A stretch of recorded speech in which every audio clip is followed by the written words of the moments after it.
Doobie-doobie-doo. Doobie-doobie-doo. Doobie-doobie-doo. I'm your host, Sabrina Salvati. Doobie-doobie-doo. Doobie-doobie-doo.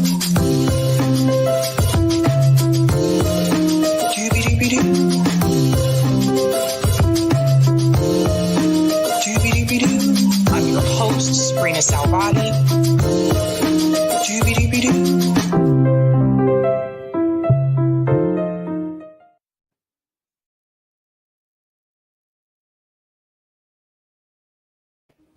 All right. Welcome, everyone, to the Women's Summit on Sabs podcast. I'm your host, Sabrina Salvati, and this is the second panel for the Women's Summit. This is Women in the Workplace. So I want to welcome all of the panelists and give everyone an opportunity to introduce themselves. Let's go ahead and start at the top with Lucy. Hi, Sabrina. Thanks for having me. My name is Lucy. I have a very small YouTube channel. It's called Blue Moon Red Wine. And I used to be an architectural drafter. I'm now kind of in the middle of a career transition because I don't want to do that anymore. But yeah, that's it about me. Layla? Lila, hi. Hey, everybody. Lila Charles Lee. I am an actress, sometimes small film producer, and I have a podcast with my dear friend, Pat the Burner, some of you might know, called Punch Up Pod with Lila and Pat. And I am so honored to be here with all of you. Thank you for having me, Sabby. Awesome. Delilah? Hey everyone, my name is Delilah Barrios. I am a medical worker. I work in surgery, helping doctors with that, and also I'm a candidate for governor as well in Texas. So thanks for having me on here and sharing your space with me. Courtney and Keisha? Hey, what's up? We're the Bank Sisters. We also have a small YouTube channel. We're coming to you from Virginia. We're just happy to be here. Yeah. Thanks for having us. Cool. Sarah? Hi. Hi. So I'm Sarah Lashver. I have co-written a couple of books about women and negotiation. One is called Women Don't Ask, and the other is called Ask For It, How Women Can Use Negotiation to Get What They Really Want.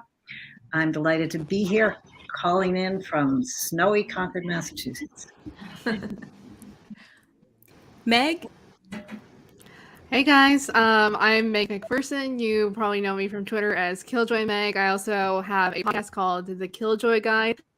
That's on hiatus right now, but we'll be coming back soon. Yay. And of course, holder of many different types of jobs over the years. Awesome. Kim? Hey, everybody. Greetings. Happy Saturday. My name is Kim Brown. I'm the host of also a small channel called Burn It Down with Kim Brown. I'm a longtime broadcaster. I've been working in radio and TV for over 20 years, and I'm very excited to be joined with all you amazing women and welcome everybody who's watching. Allison? Hi, I'm Allison McDonald. Sorry, I sound sick because I am. I'm coming into you from France at 2:00 in the morning, so bear with me. I work in the legal field, and most recently, my lawsuit against VMware was published in Business Insider for racial discrimination. So if you guys could check that out, that'd be great. But thank you for having me. All right. Let's go ahead and get started with our first question. So I'm hoping that people can learn something here tonight about women in the workplace. So according to the Bureau of Labor Statistics data in 2020, women's annual earnings were 82.3% of men's, and the gap is even wider for many women of color. Women earn less than men in nearly all occupations. So for the panel, why do you feel that women earn less than men? And do you feel there's any way that we could prevent this? So I'm going to start from the top here with Lucy. Okay, so I don't know about other women, but I can only speak from my own experience. I worked for about 5 years in marketing and 3 years in architecture. all the time in the construction industry. And what I think is that basically professions that have a lot of women, it's like there's kind of a pink tax, like architecture itself, it's actually pretty equivalent, like the number of male and female graduates. But as you progress in the field, it becomes extremely male dominated. And there's several reasons for it. But one of the things that I think affected me the most is that women get sent on site less. So it's kind of like they kind of see you as a desk person or something. So I felt like when I started, I just like when there was like a task to go to the construction site, they would just send me less frequently than they would send the guys. And it kind of like they like regarded me as the one that's supposed to stay in the office and organize or something. I don't, you know, like I only see this in looking back. I didn't really notice it at the time. And over time, that kind of accumulated into me having like very little, next to nothing, like no site experience. And that site experience is really what you needed to get promoted. So it you know, it's like kind of like I saw myself start at the same pace as other people, and then it just kind of like I kind of slowed down over time. And eventually I just became so unsatisfied with the career that I'm leaving completely. Like I'm not even bothering to continue in architecture anymore. It is a field with a high abandonment rate for both women and men. So there's a lot of issues that also affect men in the architecture industry. We're not unionized in spite of the fact that we don't really have good wages. And we have a very high student debt load. You know that I put together that student debt summit. Architecture is actually like one of the professions with the highest student debt load compared to what you'll probably eventually end up learning. So people kind of leave, they go into tech or they go into marketing or they go into something else if they have a very high debt load. And some of the people that remain are people that are able to set up their own shops because they have some kind of funding. So that also kind of leads itself to this kind of class issue. Like if you don't have enough money to set up your own shop, then you really can't advance that much in the field. So anyway, long story short, that's my experience with it. Well said. Lila? So I'm an actress. I've been out here in Los Angeles for 29 years. And, you know, it feels like there's of course sexism and racism and ageism in every field. But it's like they can sort of wear it proudly here because, you know, you need to be a certain weight, you need to be a certain age. And, you know, if you're going to match up with this man, you have to look a certain way. And of course, usually you're half his age. And there's a very fine, like the fine window where, as soon as a woman starts looking a little older and she's got wrinkles and then she's gotten too much work done. And it's like there is such a small area where you are castable and people feel very comfortable telling you have to take off some weight, you're looking too old, you got your wrinkle lines. Mm-hmm. And it just doesn't seem to happen the same way for men. And I don't know, you know, I know you're going to get to it, but I think a lot of it has to do with a lack of solidarity among the women because we're also desperate out here because you're so replaceable. And so it makes it very difficult to find that kind of allyship because you're always looking at like the role that you didn't get and oh God, if I don't get that role, then I don't get my SAG insurance and I don't get health insurance this year, you know, and it's like for so many industries, the more they keep us all sort of desperate and pitted against each other, the more we tear each other down. Yeah. Delilah? Yes, these are all really good points. I think I work in a more or less female dominated field. So there's just that going for us. But it is hard. Like healthcare it's very labor intensive. I imagine if somebody told one of us we were getting too old, we'd just, you know, like verbally assault them or something. You know what I'm saying? Like, there's just like especially in like a hospital setting, the doctors know. They're like, you don't mess with these people. You don't ever come in like and it takes a while for us to train them to be decent humans, because like you have to be this public person, and if you anger your workers or people that know you and work with you, then you're not going to do very well in your business. And I just think that that's a fair, valid system that we have, that you have to be held accountable in some way or another. I think as far as preventing it in the future, people just need to be more comfortable and humble about asking and talking to each other. I told several of my coworkers how much money I made, and they're like, "Oh, we're not supposed to talk about that." And I was like, "I know." But you should, because like, what if you're making a lot less than somebody that you're working with? You know what I'm saying? What if your male counterpart is making more money and has less education or experience than you? Then you wouldn't be very satisfied. And it's really not our job to be satisfied in our work field. It's our job to be, you know what I'm saying, to show up and for them to give us incentive to be there. And sometimes pay really isn't all of it. There's respect involved and other things too. So it's just a whole thing. But I'm sure I've seen sexism in the workplace, and I've seen that kind of power struggle perhaps leading like to some sort of like abusive situation, as you can, if you hear worker stories all over the country, you'll know. But yeah, I think it's really important to just make sure that you're talking to your coworkers and trying to at least work together, for similar goals. Courtney and Keisha. This is interesting because I totally agree with Delilah. I think that everyone should be talking about how much money they actually make. I know it's like hard to talk about, but I think it's good. I have similar work experience to Lucy. Actually, I used to work in the architecture industry too.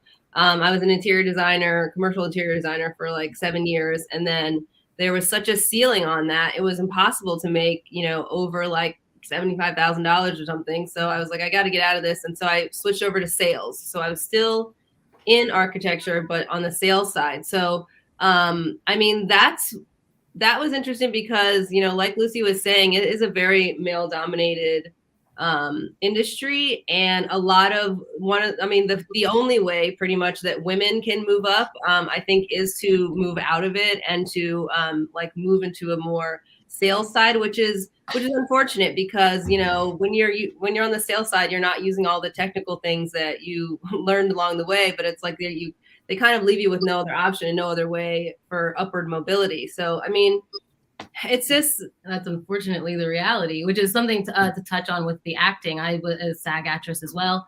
And I've been in commercials and things like that. But the biggest thing that I found being in Los Angeles and doing acting was that a lot of times you are just another face in the crowd.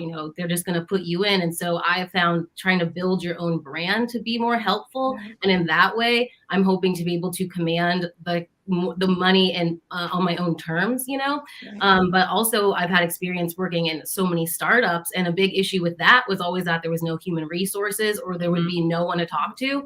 And so for me, I've always tried to take like really good notes and definitely make those asks for more. So then I can document, how many times I've asked and, what I think I've been doing. And I could have those, stipulations and standards and say, I've overseen 30 people. We've delivered this much this month, and just have, those standards so you could actually have deliverables for how much you want to get paid more. But it's always sucked. It really hasn't worked out. I worked as operations manager in weed, and the guy he wanted to favor this guy who we worked with because it was his boss's son, his old boss's son. So he just kept failing up at everything. And, thankfully, we finally did get a woman who came in to oversee some of it. And so I was able, because when she came in, because I had all of my notes, she was able to justify the raise that I wanted. But I had to wait, until actually somebody came in that would listen to me. And that's really unfortunate. But that's just one of the things that I've tried to do. Sarah, I'm really interested to hear what you have to say, Sarah, because I know you wrote a book called Women Don't Ask. Yeah, so the negotiation piece is big, but let me just say, following Lucy, there is a pink tax. Women's work gets paid less well than men's. Women tend to go into or to be guided into lower paying professions, and in professions that were dominated by men that women then move into in large numbers, the pay goes down. So it sucks. Now that those are sort of crude figures, if you break them down by profession, even women who do go into the top professions, they make more than 82% of what their male peers make. They make about 90%. So the gap closes, but it doesn't close all the way. So there's, of course, a lot of subconscious bias driving that. There are employers who don't invest in young women. They don't pay them as well because they think they're going to have babies and leave, or women do leave because they have children. When they get back in, the perception is that their skills have eroded, that they're not, up to where they would be if they had stayed, which is often not the case. And all the skills that you develop raising children don't get valued. And moms are, super productive people who gets more done than, in whatever, any given hour than any man does in whatever, I'm prejudiced, half a day. And so there are a lot of factors. And to bring it back to negotiation, which is where I work, women are socialized to wait to be asked to play, asked to whatever, dance, asked to be married. And we are also socialized to think that it means more if somebody gives it to us or offers it to us, rather than us saying, hey, look at what I've done. I want more. And men are just like, give me more. It's really interesting. I have a 24-year-old son, and he is just like, oh, well, yeah, I just have been in this country for 6 months, but I deserve a lot more money because I'm doing such a great job. And it's like, well, I'm sure you're doing a great job, sweetie. I wish your female peers were as confident. But anyway, yes, women do need to ask for more, and collecting the information, as I think, I can't tell because which name is which. One of the bank sisters said, document, collect data, show what you have done, make a strong argument. I have done all this, I should be at a different level. Or I'm doing all this and I have done my research. I've talked to some peers who will tell me what they're making, and I'm not getting what I should be making. And I know you are a fan of my work. I know you think I'm great. Can you help me get up to where I should go? So quick question before I get to Meg. Yeah. For everyone on the panel, raise your hand if you've negotiated salary before. Are you asking, were we successful in negotiating, or did we attempt to negotiate? I've attempted to negotiate and not been successful. Just attempted to negotiate salary. Yeah. Mm-hmm. Yeah. Okay. I have not. I've been bad with that one. I've been bad. All right, Meg, I want to get your input on this. Yeah, well, I mean, unfortunately, I've never been in a position that I could negotiate for a higher salary. I've always kind of worked in a lot of jobs that either had were minimum wage jobs, or one of the job I had the longest was as a public library assistant, and that was kind of set. There was no negotiating. I could go for a higher position, which I was eventually promoted from library assistant 1 to library assistant 2 with like a small pay raise, but it wasn't a job where I could like negotiate my salary. I've never had that. Or like even like as a teaching assistant, I couldn't negotiate my salary. As whatever they said, like, okay, this is your teaching assistant, this is how much we're paying you. Okay. I just kind of had to take whatever was being offered and not take the job. But as I'm going to be a little bit more academic here because as a when I was a TA in grad school, I did one of the classes I got to TA for was actually women in leadership. So I have studied a lot of this stuff because I've had to participate in teaching it. And I'm going to take it from a slightly different angle, because one of the things that we don't often talk about as well when it comes to the pay gap is how many women are not working in jobs where they can negotiate salary. A lot of women work in either part-time work, they work in minimum wage jobs, or working multiple minimum wage jobs. And that's something that we don't really talk about very often when we're talking about the pay gap, particularly for, lower income women and women of color. That's unfortunately a reality that we do have to accept, that whenever we talk about the pay gap, it's very often that we're only talking about, those more higher caliber jobs, when we're not talking about the, feminization of poverty.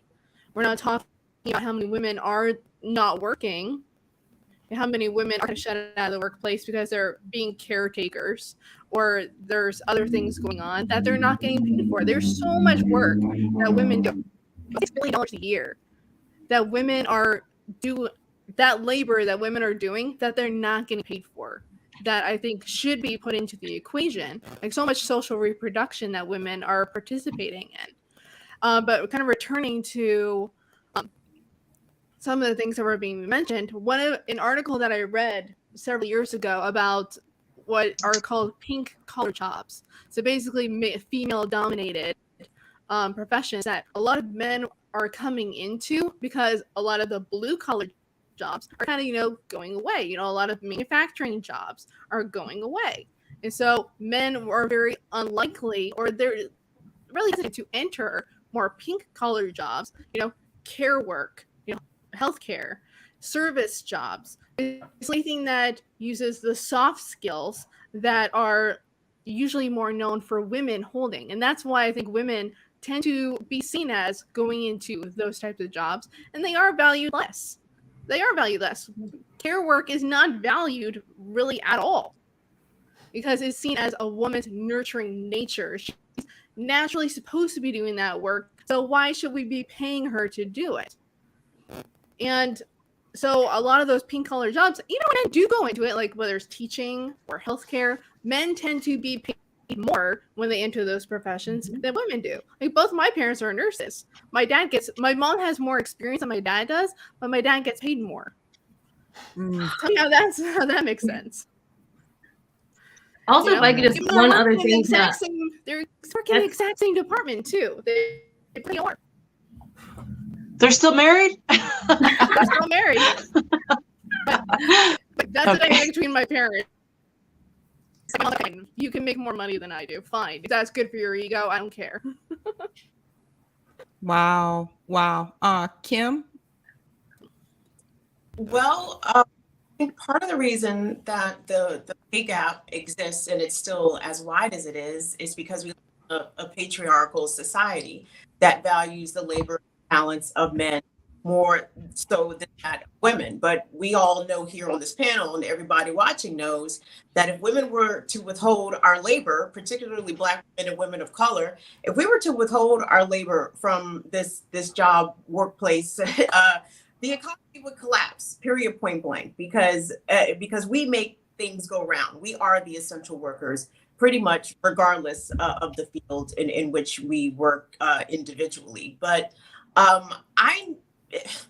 it's really difficult to come up with suggestions about how best to close this pay gap because we're dealing with multiple systems of oppression even within the workplace. And just listening to everybody from different fields, from different walks of life, from different fields of study, I mean, I'm hearing similar themes and similar tropes of what I have also experienced in broadcasting. And when it comes to trying to negotiate, I can tell you my own experience, regardless of years worked in the field, plus education, plus doing a good job in the field, there has been at least 2 jobs I can think of where I was offered the position, and when I attempted to negotiate my salary, I was told, this is the offer, you can take it or leave it. And I think someone who spoke earlier talked about the desperation that we face, especially when trying to advance in our careers. So oftentimes we are forced to accept jobs that we know is not paying us our maximum value. And especially for Black women who have a higher student loan debt load to salary ratio, and the other sort of microaggressions that we face on the job. I mean, across the country, they have passed a number of bills and laws called the Crown Act, where employers are not allowed to discriminate against Black women based on the way that we choose to wear our hair. And the fact that laws had to even be enacted to support Black women and to protect us in the workplace just goes to show you how deeply embedded a lot of these biases are. So I think one way that we can attempt to close the pay gap is what someone suggested earlier, is those who are on top of the social hierarchy, white men, white women, You need to talk to your Black coworkers and to your coworkers of color, and you need to share with them your salary, your benefits, so that if people are in a position to ask for more, they can say, hey, you know, Sam told me that they make this and I do the same work as Sam. So what's up? But the sad thing is, the reason why Black women and other women of color earn less is because that is how this society is designed. It is designed for us to remain on the bottom. And how do you keep people on the bottom? You don't pay them despite how qualified they are. Well said. Allison? So I think everyone's pretty much said it, but so I'll be piggybacking off of quite a few people. Someone had mentioned the pink tax. I think it was Lucy who had mentioned the pink tax at first. And so to piggyback off of that, if we understand intersectionality and how that plays into just life for Black women. So not only is there, as everyone knows, not only is there the pink tax, there's the Black tax. So for example, someone like myself, who has been working in the legal field for over 10 years, has 5 degrees and speaks 4 different languages fluently, I still come up against having to kind of justify why I'm in the position that I'm in. So there's also the Black tax on top of that. As far as negotiations go, so this is what I do for a living. I negotiate contracts for large international companies. And even myself, I haven't been successful in negotiating my own salary because, as everyone knows, you know, Black women are actually less likely than white women to successfully negotiate their salary. So because hiring managers still bring their internalized racial biases and things like that to these negotiations. So it's not really on a level playing field at all. And no one was suggesting that, so that's good. Also, Layla had mentioned about women kind of being gatekeepers and essentially holding other women back. And that's what I've found. I'm sorry? I think someone was probably just. Oh, okay, sorry. And you guys forget, or ladies forget, that with my cold, I can barely hear. So it's but Layla had mentioned that. And I found in my working career, that the most, I was less likely to be promoted if my boss was a white woman than I was if my boss was a white man. I was less likely, even if for interviewing for jobs, I was less likely to get the job if it was a white woman. And this is for everything. This is for really all levels, I've noticed. Which racial biases are high? Yeah, racial biases are high in France. That's we know that. So just piggybacking off of what everyone said. So I think the reason why women are promoted, I think the reason why we have this gap is because, again, it's the gatekeeping. It's also the intersectionality of the pink tax and the Black tax. And again, we're just, unfortunately, in some fields, our work isn't, and our contributions aren't as valued as they should be and aren't as listened to as they should be. Now, again, that's completely different from the field that I used to be in. I used to be a model, and women models were paid more than male models.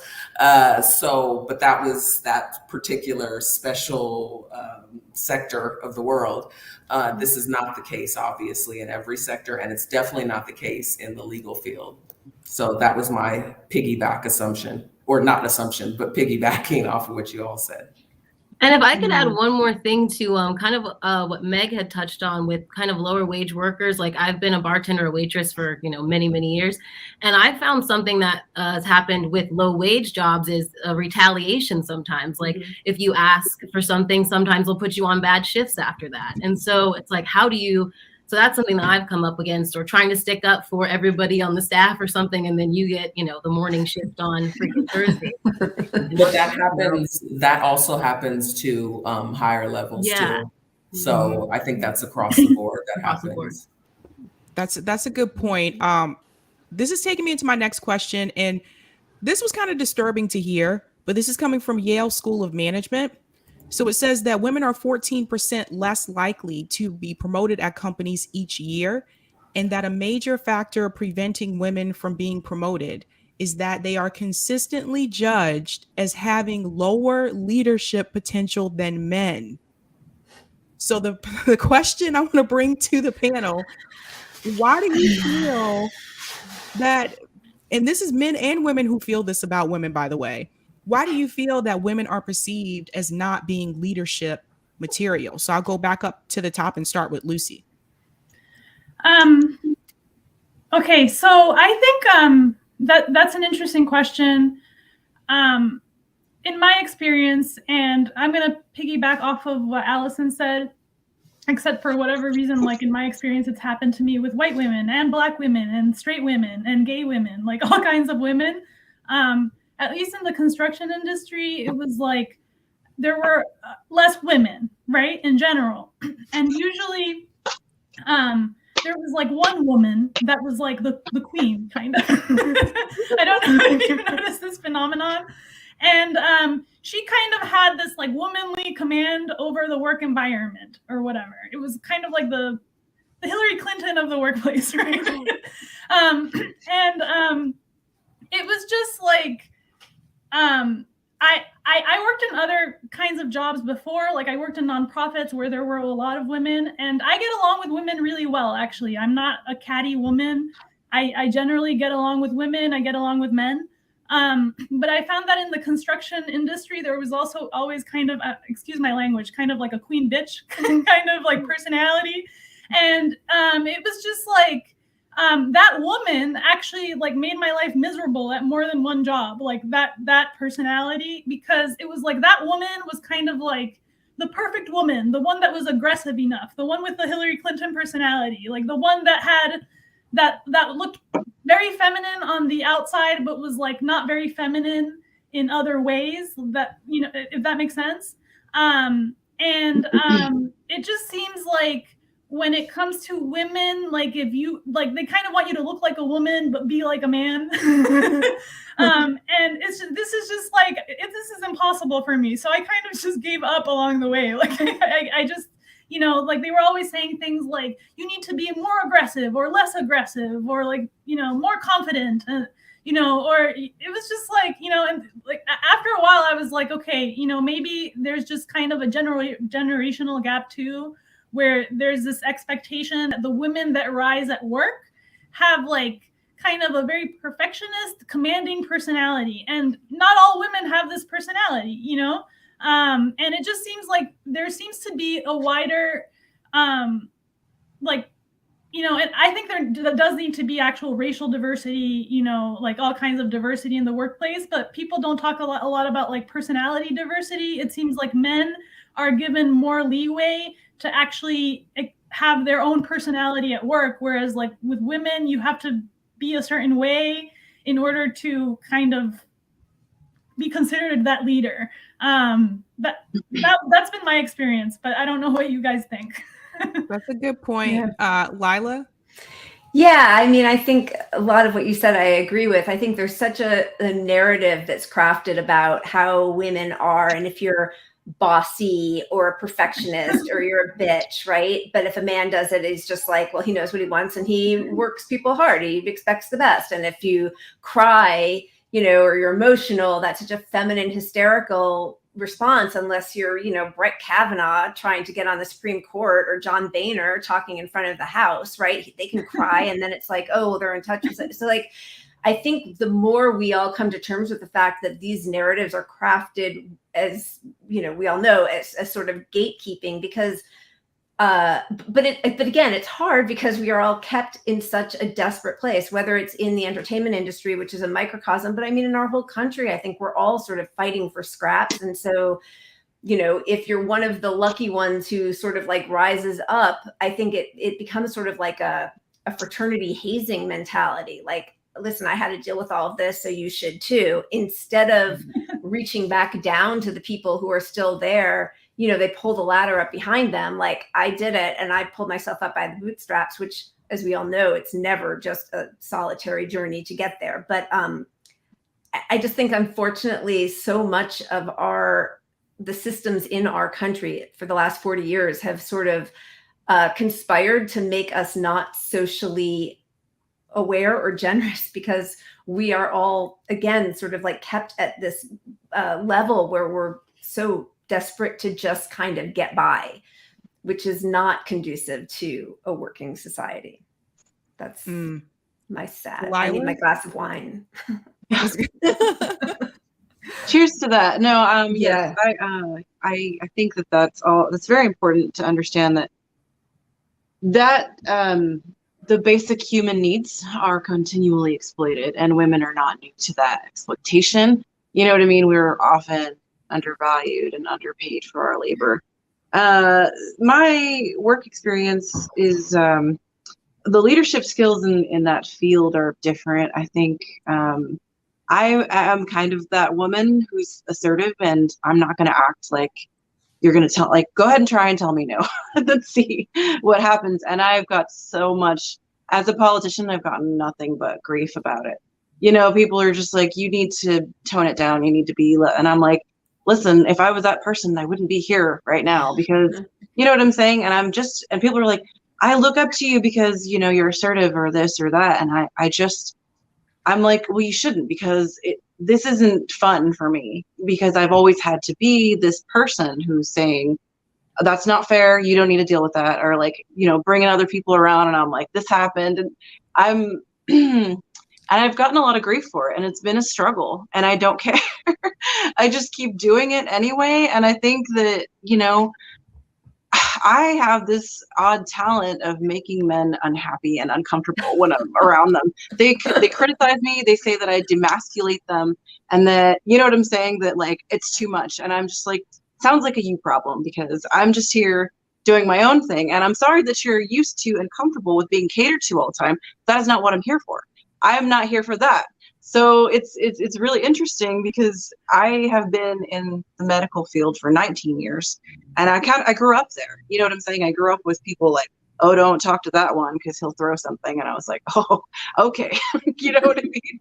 Just like getting into it. And here I am all this time later, and it feels like not much has changed at all. And I think, you know, we shouldn't have to change ourselves as women to be more accommodating to this cycle and this power structure that doesn't serve everybody. You know what I'm saying? We should just, in fact, like, hold those people more accountable. I think that everybody who is in leadership or finds themselves in that position, it's their responsibility. That's how you lead. You carry your friends with you, take them with you, make sure that they're okay. It's not about rising to the top and claiming all of the attention and the status. It's about solidarity and making sure that you're doing a good job. Like, as I have to be a leader in a lot of different roles. I'm a mother too.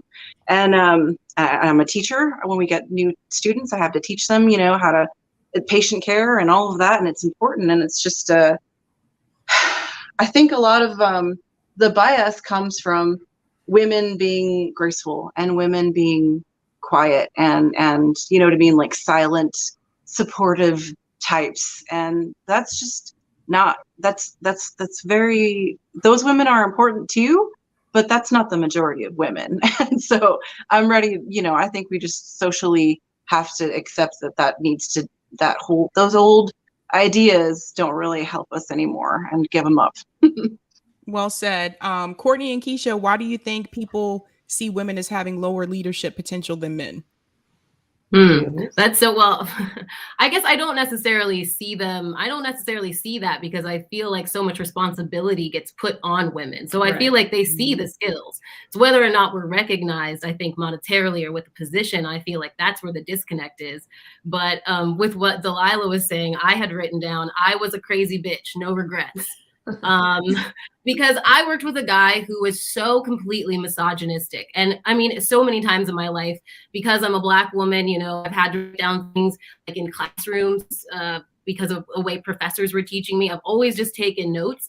And so this one guy I worked for was so misogynistic, and he wouldn't listen to my recommendations. I was an operations manager and I oversaw like 30 people. And I was the one who knew all of the company craft secrets and everything. And because this other guy underneath me that I'd hired was willing to cut corners and, you know, push everything the way that he wanted it to and give up on quality, he wanted to give him a raise and all this stuff. And I had to straight up tell him many times in emails, you are a misogynist, you are not listening to me. You know, I was very direct. And I think because it was a startup in different ways, like you can do that. I think it depends on the type of company you're in.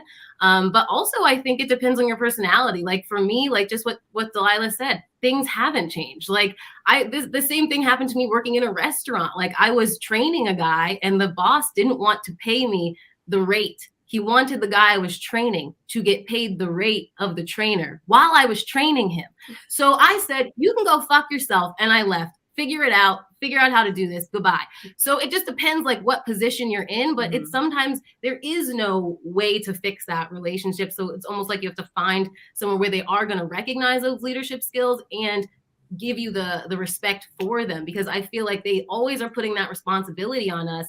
But I guess it takes us just demanding. I don't know how else you could do it other than to demand that they see that they're not connecting the responsibility with the title.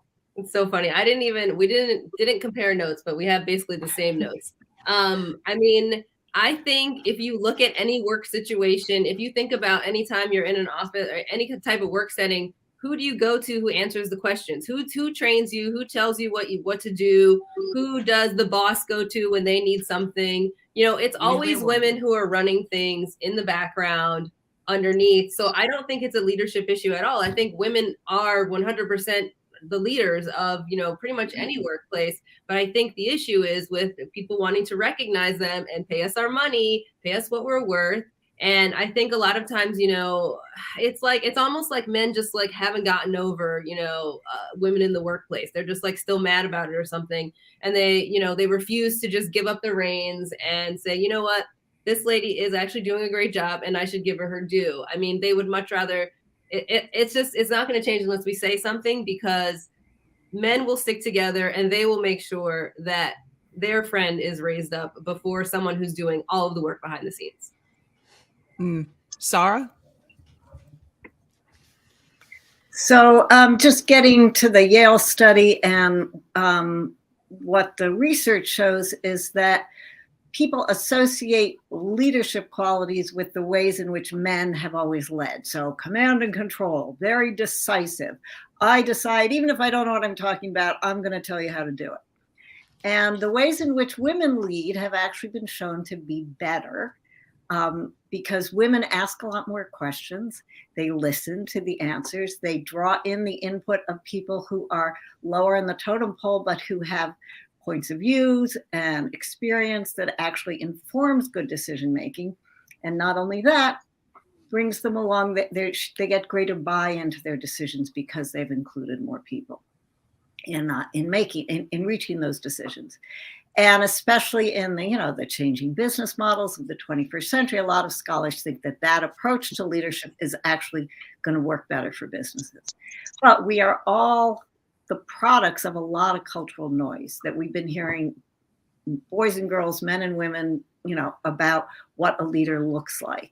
And there are studies they show where they give, long lists of words. What, do you associate this with men, women, leaders, followers, and all the words that we think are, leadership related, people associate with men. And they just don't, even men who think they have no bias against women in the workplace, when they are given, for example, applications, job applications, fictional job applications of people with, identical qualifications, man's name, woman's name, they rate the man higher, even though they don't realize that they're doing it. So there's a lot of subconscious bias and experience and noise from the culture driving that. I'm hoping that as women begin to dominate the educated workforce, which is happening because women are getting a lot more education than men. It's almost 2-to-1 the college population is female. That organizations are going to figure out they're not just aren't going to be enough educated talented men who can do these really high-powered jobs, and they're going to have to give some women a chance. You know, there are jerks out there. There are, you know, guys who will not ever see a woman's potential, but that's not the whole story. Some of it is just our culture has been so screwed up for such a long time, and we're all, you know, wiggle out from under it. Meg? Yeah, that was a lot. I'm gonna pick up on a couple of threads, so just bear with me for a moment. So, one of the things that Sarah was mentioning about how leadership is kind of viewed through that lens of, you know, these qualities are male qualities, these qualities are female qualities. That is absolutely true, and I have a awesome book recommendation that I'm going to give you guys. It's called Through the Labyrinth: How Women Become Leaders by Alice Eagley and Linda Carly. I'll put in private chat, and you can put it in there, Sabby. Hold on, let me send the link. Okay. I was trying to type it in. Yeah. So here's the link. I just sent you the link to where you can find the book. But it basically goes through everything that we're talking about of how women particularly, we don't start at the same stages. Rather than breaking glass ceilings or going through brick walls, like we hear those analogies, but Alice Eagley and Linda Carly come up with this new one called The Labyrinth, which basically we're in different parts of the labyrinth and we'll find different pathways. It'll be easier pathways for some women. They'll be able to find the routes, but other women will find dead ends. And it takes us a little bit longer to get there than other women, depending on what resources we have, depending on, you know, where we're starting from, how much education we have. So I definitely recommend that book, and it does show a lot of what Sarah is saying as well about these different leadership qualifications that we consider male, but aren't the better skills to have. It's those more female qualities like collaboration and asking questions. Those are the things that should be much more taken into account, but aren't. And also the fact that men are much more likely to mentor other men. They don't mentor women, but very often because, one, they don't want to be seen as, you know, getting involved in sexual harassment. And of course, a lot of women don't want to be seen as sleeping their way to the top or whatever, because, you know, rumors get started. But unfortunately, men are just not willing to mentor women. They'll mentor other men, particularly men who are much like themselves. They'll see themselves in whoever it is that's below them. And men network a lot.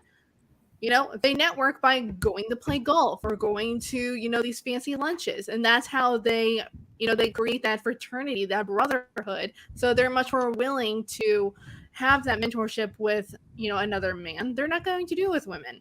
Although, again, another book, it's called Artemis Rising, about why men should mentor women, that I highly also recommend. And I'll go ahead and link that one to you. Because I think that it is important for women who are in leadership to be willing to mentor other women. And kind of going off what Lucy was saying, is that there actually is such a thing as the Queen Bee effect. This is actually measured. This has actually been studied. This is a thing that does happen when women get into the higher ranks of particularly a male-dominated industry. Is that because it took them so much work to get into that position, and there's so few positions for women, they will pull the ladder up behind them. They will treat their female workers who are underneath them worse, because they see those women as competition for the spot that they have. And I've even heard this from my own mom. Like, I can't train somebody to do a job. Like, she's going to be retiring within, like, the next, like, you know, 6-7 years. She needs someone who can also do her job in the OR. But she's not willing to train someone because she's afraid that the person will replace her. So I see this so often that, you know, women are not willing to help other women because they think that they'll be replaced. And I'm saying this as someone who, I want to get rid of, corner offices. I want worker ownership. I don't want CEOs in corner offices. I think we should eliminate those positions and have worker ownership and, democratic workplaces. So I don't even want to see women go up to the top. I want to see those positions eliminated. But since this is the world that we live in, I definitely will agree that we do need to be valuing, the qualities that women have. We do need to be having women mentor other women and bring them in. And we also, white women should be, going at the extra effort, because that would be, a little too, or trying a little too hard. But should definitely be putting the effort into bringing in other women of color, diversifying the workplace. And I think that is very important. In that, let's be real, white women are bitches. I'm a white woman, I'll admit it. I'll admit it. I'll freely admit it. I can be quite the bitch. And I teach, so my kids know. I can be quite the bitch. I'm hard on my students. I really am. Doesn't matter who they are. Oh boy, they're gonna come at me for that one, Meg. They're gonna come at me for that one. Kim. I'm a hard ass. I won't even lie about it. Well, it's always interesting, and just like others have outlined, the kinds of qualities that are valued in a male leader more so than a non-male leader, and it's like, well, how can I not be right for leadership, or I don't have leadership potential when the way that I'm allowed through the door is if I have some sort of knowledge of what my place is, right? Like I feel like this is a constant theme throughout my career of men, and in some cases, white women, trying to make sure I know my place. Like I need to know my place. I need to know that me being assertive or even pushy are not qualities that are valued in me. These are qualities that might be valued in somebody else. But coming from me, it's a problem.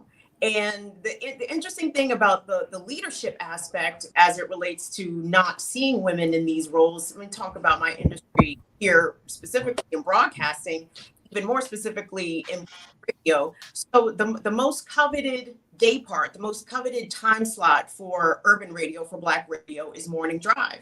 And if you look around the country, there are few, I even think few being generous, there may only be a couple of Black women-led morning shows. And I mean, the woman's name is on the show. It is the Kim Brown Morning Show, not the Breakfast Club, not like an ensemble where I am, or the woman is a co-host, or even worse, a sidekick, because these are the ways in which broadcasting and urban radio specifically like to make sure the women remain in their place.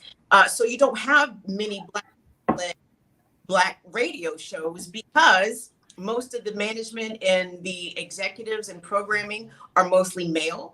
And if there are women in those roles, which are decidedly few, they will use the same language of the patriarchy. Well, people don't like to hear a woman in the morning, or people don't like to hear a woman leading. And it's like, well, if you think that's the case, I would ask you to reassess the kind of women that you're choosing. You know what I mean?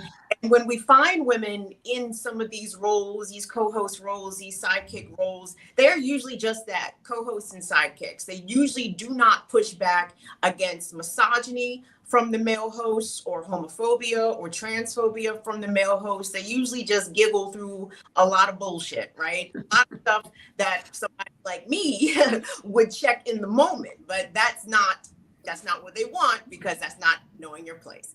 So it's laughable to me that these studies show that the higher ups don't view women as having leadership potential. It's really that, no, you're not comfortable seeing a woman lead. So that's why you don't select women to lead, because that's not the role that you ultimately see us in. We are always support or administrative or caregivers, like everybody said, but we know that is bullshit, because again, you subtract women from this workforce, everything collapses. No, that's a very good point, Kim. And I'll even go as far as to say, even with independent media in this space, you usually see every female host has a male co-host. Mhm. And so when I started, people were like, you need to get a guy to do it with you. And I was like, no, I'm all good. I'm all good. I'm kind of picky and I can get kind of cranky. I was like, I'm all good. But why is that? Why do you have to have a man beside you in order to be seen as credible? Allison, I want to get your opinion too about women not having the potential to lead. So, sorry, can you all hear me? Yes. Okay. So,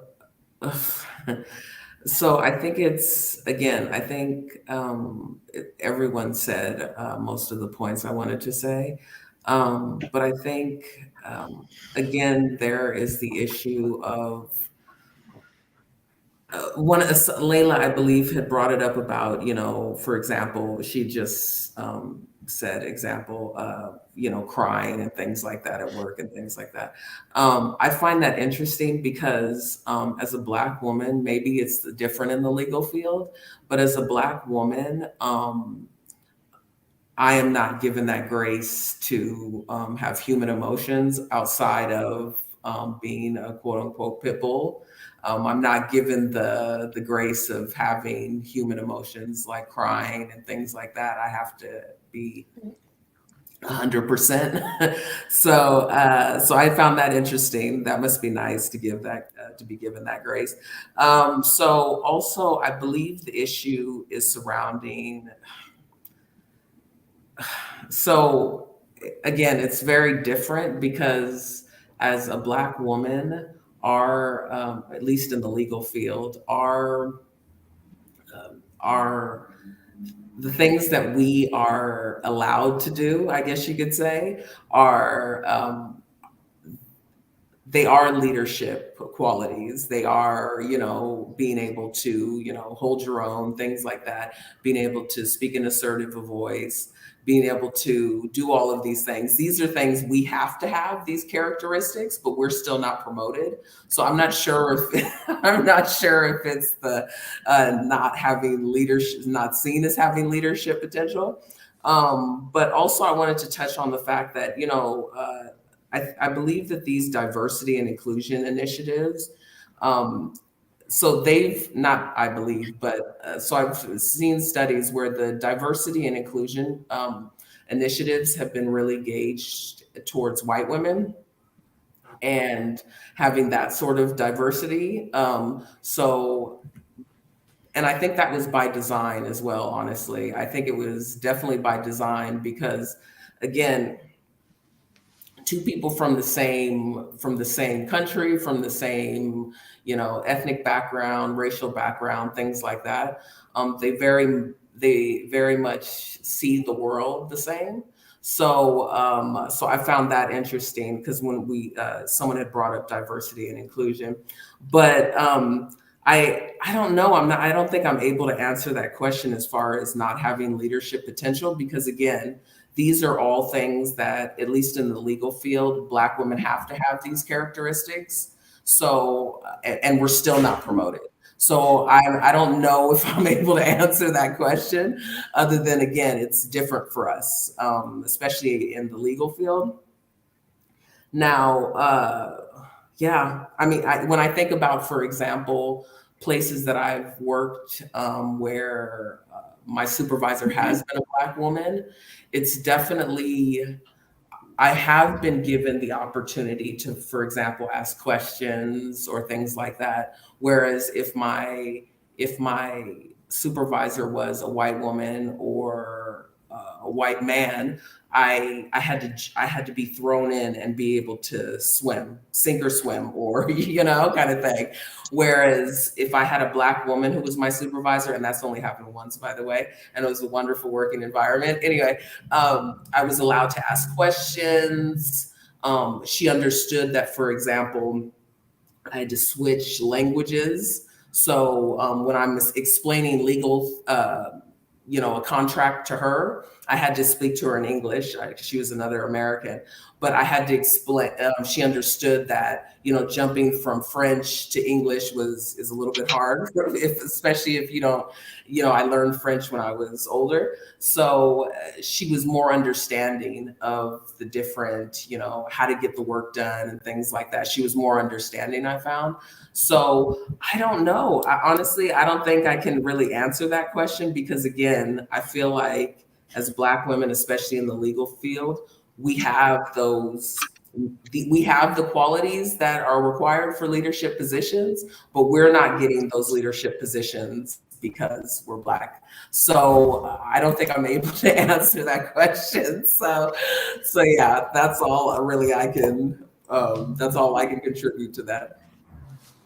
If I could just well add said. real quick, because I was just listening to everybody, and I think Allison made a good point about the racial gaps, and I think Lila brought up a good point about the generational gaps, and then also just depending on the field, they want to typecast you, and they want to put you in a position, right, where you benefit the company, not so much you benefit as a worker. And I think that really is kind of a key issue to why we don't feel, because we're always told that our labor is not as valuable as everybody else's. And I just, it's hard to hear the struggles from all the different fields because I don't think there's really not a lot of places where I could fit anyway, so it's really good to hear the perspective of everybody's different kind of backgrounds and things. But I think everybody kind of touched on that. There's all those other gaps that we have to kind of consider too. Yeah, it's a good point, Delilah. I'm going to do one more question because I do want to be respectful of everyone's time. So this one is a big pet peeve of mine for the workplace, and you've probably heard me mention this a couple times before on the show. Data shows that when it comes to the workplace, women speak less, are interrupted more, and have their ideas more harshly scrutinized. Why do you feel this happens, and how can we as women combat this behavior? Start back with you, Lucy. Well, I don't really think I speak less at work. But I do feel like if you don't speak less, which I don't, I speak a lot. I feel like if you don't speak less, like, you're also judged for speaking too much. It's like, there's no way to win. So then you become like the chatty, whatever, like the chatty person. Like I had a job where they were like, okay, you asked too many questions. And, like we just, cause like, especially because like a lot of guys, they have this thing where they can't talk and do something at the same time. And like, I was working in like a very male dominated industry and they just like couldn't handle like the dual input. Like, so what do you want me to do? Like, to me, it doesn't really disturb what I'm doing. If someone talks to me at the same time, like I can keep going, like I can multitask. So, for me, honestly, that's like a lesson in maybe like having sympathy for men is like understanding that they do things differently, that they're going to get annoyed with things, especially if you work with like a male dominated industry and they're not doing that to insult you. But for me, like that was hard because it was like, if I can't ask questions and like I can't learn to do my job, like how do you want me to act if, and honestly, my questions were not the dumbest questions in the workplace. Like I had like younger guys ask older men, like the older men at work, they would ask them like personal questions or like questions about dating and stuff like that, like at the workplace, things that I would never ask. Like I would never consider, like, and they got rewarded for those stupid questions, like because it was like, oh, I'm taking this young guy under my wing and I'm like showing him how to live life. And it's like, well, what about me? Like, what about my question? My question was work specific. And this guy gets to like coast on like, asking his boss questions about his dating life. And he got ahead like that, I didn't. So like, that was, I don't know. I'm going off topic completely. But I don't know. That's where I am. And like, I feel like it's the same thing as always. Like they start, men get rewarded for having this like variety of personalities in the workplace. And, you know, I'm sure it's the same. Like white women probably are allowed more flexibility in their personality. But in general, I feel like one of the ways to combat it is just to like really try to hit up those like high paying fields. Like, you know, I majored in architecture. I always wished I'd majored in engineering. I'm doing a coding boot camp now, and it's the same thing for minorities. Like, you know, like the tech industry has like a very low portion of minorities. Like, you know, there's very few Black people that work in tech. There's very few Latinos. It's, you know, there's starting to be a lot more Asians than there used to be, because it used to be even less diverse than it is now. But I feel like one of the ways we can help each other is just like, you know, if you know something that's very technical and other people don't know how to do it, then it doesn't matter what your personality is. Like you are a valuable member of the workplace. So like, I feel like one of the ways to combat discrimination and not just against women is just like, you know, try to really hit up one of those like technical fields where like, you know, people can't judge you for like who you are, basically. I don't know. That's my point of view. Lila, what about when it comes to the interrupting? Being interrupted by men, you mean, or interrupting to have your say? Because I think both things can feel really uncomfortable. And I feel like a lot of it, you know, I'm so appreciative of my parents raising me to be outspoken, much to my husband's chagrin, I'm sure. But because it is sometimes uncomfortable to interrupt to have your say or to speak out for something that you feel is important. And but the discomfort of not doing that just weighs on me more. And I feel like I don't know how to instill that in people. I certainly try to do like the research. You know, I have a lot of imposter syndrome, right? So when I'm doing my show with Pat, I mean, he's very knowledgeable, but I probably do more research leading up to each show because I really want to feel like I belong here. I'm allowed to sort of like to weigh in on this subject. But then once I do my groundwork for myself, I feel absolutely comfortable interrupting and also holding somebody off when the person interrupts me or correcting somebody or being corrected. Like I don't have a lot of ego in that. I don't know how to help people build confidence. That's a hard one because that's sort of what you're talking about. And I think it's a system that from a very young age, I was lucky to be in a family that really built me up in spite of what we're all sort of dealt with in the system of this country or the world. But it's really important to get a little uncomfortable and to speak up because it's just a self-fulfilling prophecy. I think if you don't carve that out for yourself, nobody's going to give it to you. Well said, Delilah. I'm going to try and, I mean, when I think about the question about like how we get interrupted more often and or get scolded, I guess, for talking too much, I think about the lack of patience for people who, you know, English isn't their first language. I think about the lack of respect to people that made their own path to similar fields. You know, I work in a place where some of my coworkers make like 200K and some of my coworkers make like 20 or 30. And it's a very, everybody got there different ways, you know what I'm saying? But it's easy to spot the ones that came from some sort of privilege because what comes often with that, at least what I've noticed, is that privilege comes with a mentality of entitlement. And I think that when we're talking about, oh, well, how do we make it to where people are feeling respected and they feel like they belong and they feel like they're valid and worthy and that their labor is actually, I mean, I was coaching somebody the other day on asking for, she had been working at this place for like 10 years and doesn't even have $15 yet. And I was just like, whenever you're ready, I'll go with you because this is insane. You know what I'm saying? They want you to show up every day, despite whatever situation your life might be in. And then they don't even give you enough to like survive off of that.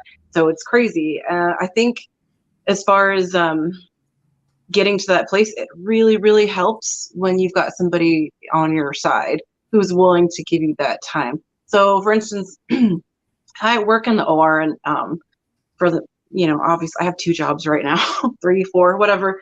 And one of the things is we do, when things are a little bit tense, or maybe we need to, devote some focus onto it, we try to not talk. But like, that's something I had to teach our students. At this point, this is going on, and it's better to be, to just keep the chatter down.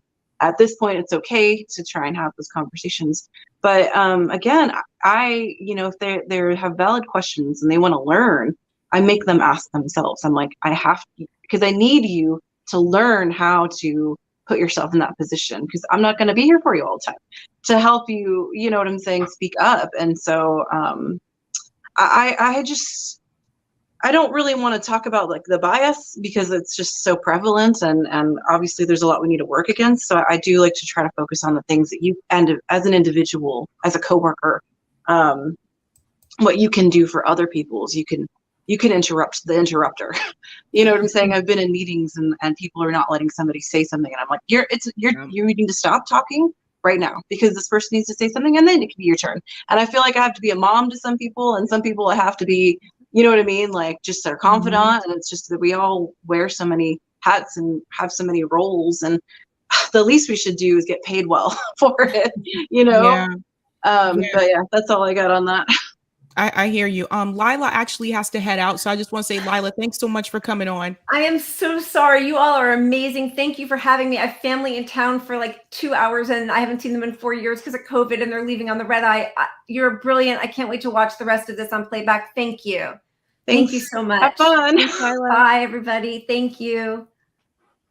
And we'll wrap up after this question. But one of the things I do want to say is that to Delilah's point, if that is happening to you in the workspace and you're constantly being like interrupted or overtalked by men, one tip I can give you is when someone interrupts you, keep talking.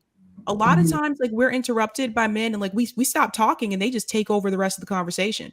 Just keep talking. And if you watch a couple of debates, you'll see that happen. If you watch somebody, go back and watch the 2020 like primary debates, and you'll notice that a lot of times when, I hate to use this example, but a lot of times when Elizabeth Warren was interrupted, she kept talking.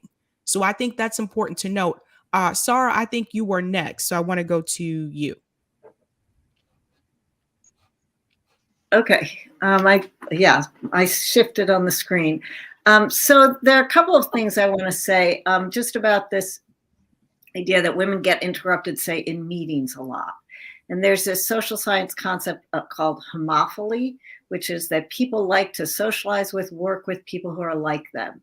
So if there are a whole bunch of men at the table and there's one woman or 2 women, all the men there kind of think they're the same. They're the smart ones. They identify with each other. I'm smart. I have good qualities. And so all these other guys do too. So they're more inclined to, want to get to his idea. And also women are raised, I think, to exercise a little bit more personal restraint. So we're not as likely to say, oh, shut up, I want to say something, or I have to, we'll kind of wait until it's our turn. Men don't have that same kind of restraint. And these are, of course, broad generalizations. Some men do. But the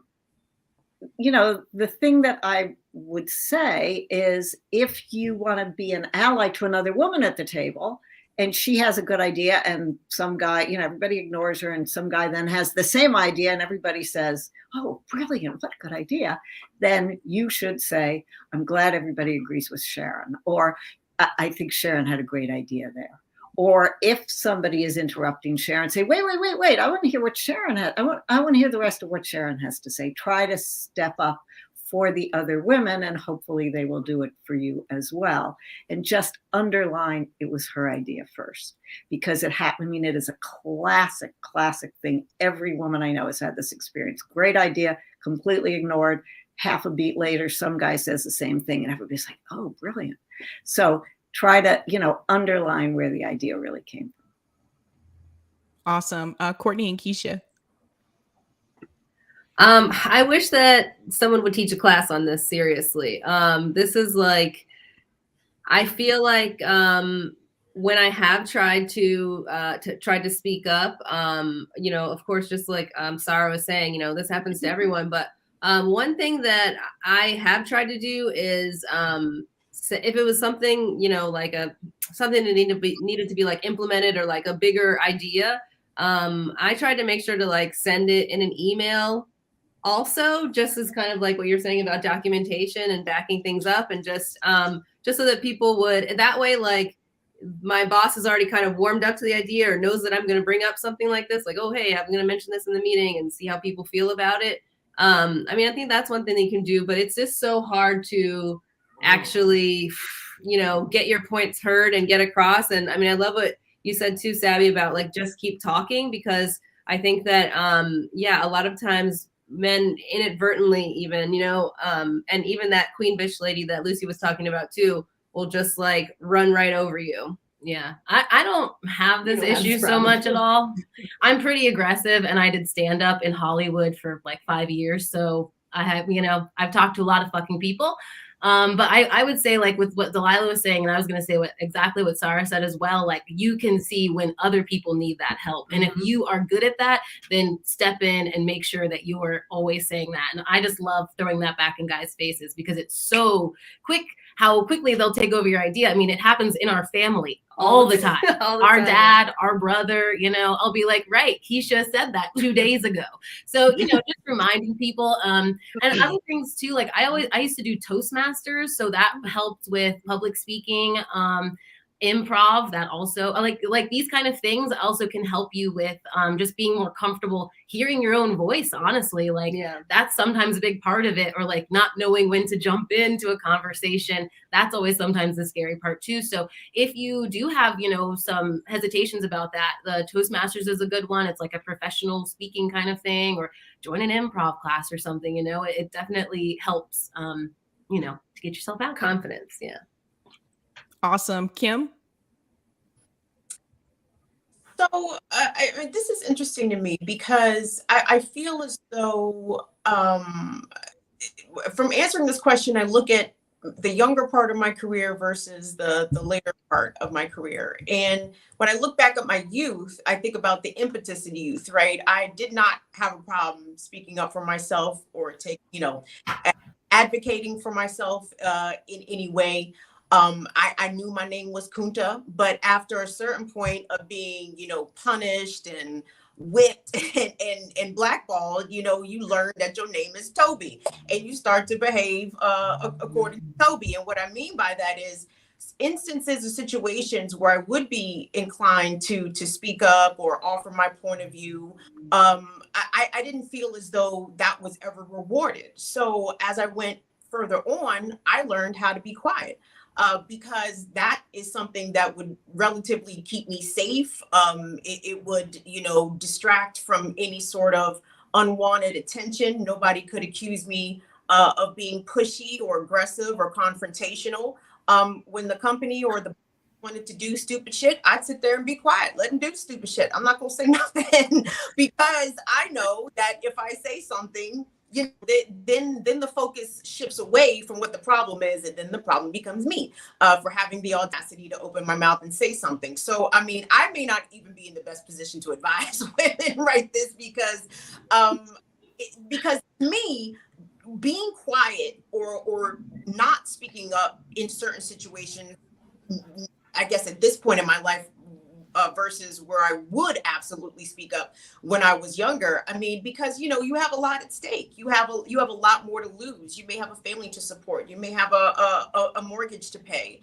And keeping and maintaining that job and or that position is literally vital and critical to your actual survival. So even not speaking up is in a way drawing a boundary. Like, I am not going to give but so much to this position. I am not that invested in the success of this company or their bottom line. I'm just here so I don't get fined. I'm doing the bare minimum or doing enough so I don't get fired, because I understand that my input is not necessarily valued. My perspective is not valued. My labor is not even valued, because I'm not even being paid comparable to the man who is working the same position as me with less experience and less education. So I think it's actually pretty important that we, to a certain extent, don't invest all of ourselves into these jobs or to these careers because we already know the kind of adversity and misogyny and misogynoir, in homophobia in some cases that we are going to be bumping our heads up against. So sometimes you have to draw that boundary in order to preserve your own mental health, because there's a lot of times you'll come home from work stressed out, upset, crying, all kinds of things behind something somebody said to you at that job. And at the end of the day, fuck that job is my on it. But yeah. Awesome. Allison and then Meg. So I come from a family that it was definitely instilled in us that closed mouths don't get fed. So I'm a person who always says something. I mean, as you can see with my lawsuit against VMware, I don't sit back and let bullshit happen. So so as far as building confidence, I don't think that maybe I'm the best person to speak to about this because I have quite a bit of confidence. I think also what helped me, not only just my family, but the fact that, I've been able to achieve so much by myself. And I've been able to, travel around the world and things like that, learn new languages and things like that. And that helps with confidence because when you're able, someone had mentioned hearing your own voice. And that's an interesting point because even hearing your own voice speaking another language is a little bit discombobulating, but it helps you with confidence because you making a fool of yourself, especially at the beginning of speaking a new language, that does build your confidence in, okay, I can do this. It's okay. It's not that big of a deal that I made this mistake and things like that. So I think that has helped me build confidence, even though I already had quite a bit of confidence. I had a pretty good foundation. Now, as far as like speaking less, again, I don't come from that sort of family. I come from a place where you have to speak or you're not going to get anything. But it does remind me of what a law school teacher had said to me. He said that there are no stupid questions, just stupid people that ask questions. So from that point of view, I constantly am thinking, okay, when I'm going to ask a question, I think it through. I make sure it's not a stupid question because that always plays in the back of my head. And, people will say things like, oh, that was horrible and things like that he said that. But for me, that was very good. And that was very confident building. Now, Lucy had mentioned about the going into engineering and things like that. So I'm not so sure that's the issue of getting, more degrees or different skills and things like that. Because I think that, again, I'm coming from a different point of view because the legal field is a lot more like a shark infested waters than other fields. But I mean, because again, I don't think that's the issue because the issue that, for example, Black people have, especially Black women. I believe it was a Forbes magazine that said, an article that said, Black people face less of a glass ceiling and more of a concrete ceiling. So I think the whole getting degrees and getting different other skills and things like that, I don't think that'll help us specifically, Black women specifically, but I'm all for always, upping your skills and things like that because, it's important to be able to do a diverse, do more things than one thing. You can't only do, for example, the legal field and things like that. You should focus on a more diverse skill set. So yeah, as far as confidence building, all I can say is, try Duolingo, learning a different language, speaking to people, things like that. And that's really the only way I can think of someone could, at least for free, build confidence. So yeah. Meg?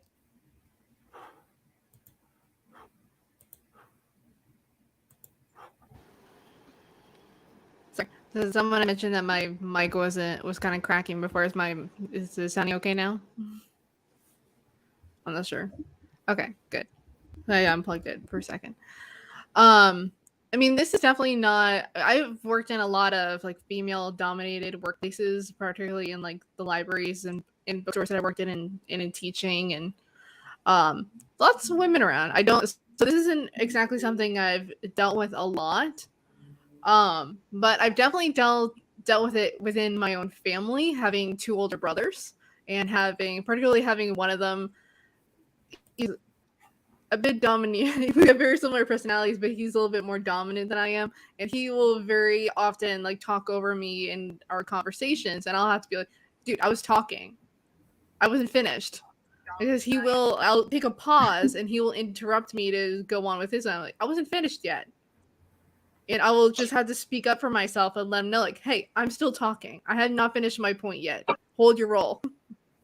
And so I think having two older brothers has definitely helped me be more assertive, particularly because I haven't always been like that. Like, particularly with, men in my social circles, like maybe I don't always speak my mind because I'm afraid of, whatever they might say in response. But I've definitely become more assertive as I've gotten older, and I've gotten more into like feminism and things like that, and really learned a lot of what it really means. Though I do face a little bit of that as a teacher, like constantly being interrupted by students. It doesn't matter the gender, either they're female or male. Like constantly being like, hey, I'm talking, like when I'm talking, you're not. And I had to be very clear with them. If I am talking, that means you are not talking. Because they're talking, like they may miss something that I'm saying, and I will explain that to them. And be very clear, like, okay, this is why I'm saying what I'm saying. Because you might miss something that's important that I'm telling you because you're talking, well, I'm talking, or you're not showing me respect. Like, be respectful not only to me, but to your fellow classmates. Like, it's all about a respect thing. And so that's how I've always experienced it. I haven't experienced it much in the workplace, but I have seen it a lot with my mom, particularly since whenever we moved to the United States, and she had a very different experience as a nurse in Canada versus here, that she saw a lot more sexism in the workplace. And she had a lot of those struggles. Like, she would not speak up for herself. She would not advocate. She was always being constantly interrupted or overlooked. And I've had to tell her, like, okay, no, this is what you're going to do in this situation. You're going to go in there. This is what you're going to say. And she's become much more assertive over the years since I've been able to help her. And she's gained that confidence. To say, like, no, you're not taking this away from me. This is my case. Back up. And I'm so proud of her that she's been able to do that over the years and really be able to become more assertive and, speak her power. And that's something that I'm very grateful that I've been able to give her, not only through my own experiences and through my learning, but being able to pass it on to her, because she's definitely been someone who has had to deal with a lot of that sexism in the workplace. And that's something that I'm so grateful for, that I could actually help her. Can I Well say said, something Meg. to that? Sorry, can I say something to that as well, Meg?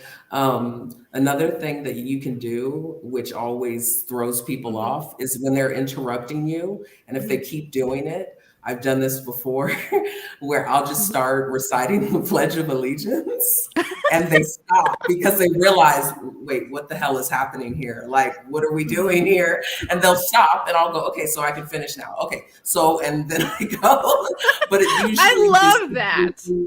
surprises the hell out of them. Like, wait a second, what's happening right now?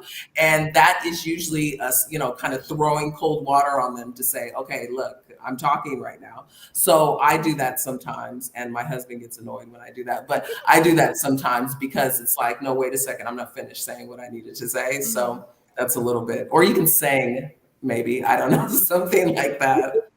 Yeah, I feel like women definitely are, and this has been shown in studies, is that women are much better at turn taking. Like, we understand, how pauses work, and, those long pauses that women tend to have. Like, we do tend to pause and kind of contemplate and think about what we're going to say next. And I think as women, we're definitely much better at, okay, now you go. And if we do interrupt, like, oh, I'm sorry, I did not mean to interrupt you. Please continue what you were saying. Or we will, if we are talking over one another, it's very much we'll go along with the flow of conversation. Like maybe we're not interrupting in a way that, but you can kind of continue that point, and then we'll be like, yeah.